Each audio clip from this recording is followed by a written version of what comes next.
আমরা অনেক সময় ভাবি লোকটা বেশি কথা বলে না, সে চুপচাপ থাকে, সে বোধহয় কিছু বোঝে না। না রে ভাই, সে সবই বোঝে। সে কষ্ট পেয়ে কষ্টর আঘাত সইতে সইতে চুপচাপ হয়ে গেছে। সে অনেক কষ্ট পেয়েছে জীবনে, এই জন্য চুপচাপ থাকে, কারোর সাথে কথা বলে না।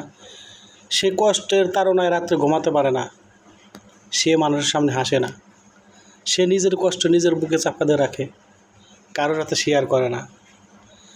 সে মস্কাবে, ভেঙে পড়বে না। সে নিজের কষ্ট নিজের কাছেই রাখে, নিজের দুঃখ কষ্টের কথা অন্যর কাছে সে বলে না। সে সে হচ্ছে একজন ধৈর্যশীল ব্যক্তি। কষ্ট সবে মুখ ফুটে অন্যের কাছে নিজের কথা বলবে না। সে তার নিজের কষ্ট নিজের ভিতরে চেপে রাখে, কাউকে বুঝতে দেয় না যে সে কত কষ্টে আছে। মানুষ ভাবে সে বেশি কথা বলে না, হিংসুটে। না রে ভাই, সে হিংসুটে না। সে কষ্টর আঘাত সইতে সইতে পেতে পেতে, কষ্ট পেতে পেতে আর কষ্টর আঘাত সইতে সইতে নীরব চুপ চুপ হয়ে গেছে।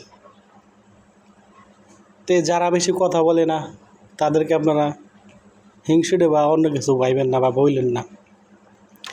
সে নিজে এত কষ্ট পাইছে যে কষ্ট পাওয়ার পরে সে আর কথা বাইরেই না মুখ দিয়ে, মানুষের সামনে কথা বলে না। তে সময় সুযোগ পাইলে ওই লোকটাকে ফাঁকা পাইলে বা দেখা হইলে জিগাইবেন, ভালো আছেন তো? সে তখন ভেবে নেবে যে না, আমার সাথে কেউ কথা বলুক না বলুক, একজন লোক তো জিগাইছে আমি ভালো আছে কিনা। সে অনেক খুশি হবে। আমাদের এই একটা কথার কারণে সে ভাববে তার সকল দুঃখ মুছে গেছে। আমাকে তো একজন জিগাইছে ভালো আছেন তো। ঠিক আছে, যে যারা নাকি কষ্টে থাকে দুঃখে থাকে তাদেরকে একটু হলেও জিগাইবেন যে তারা ভালো আছেন তো।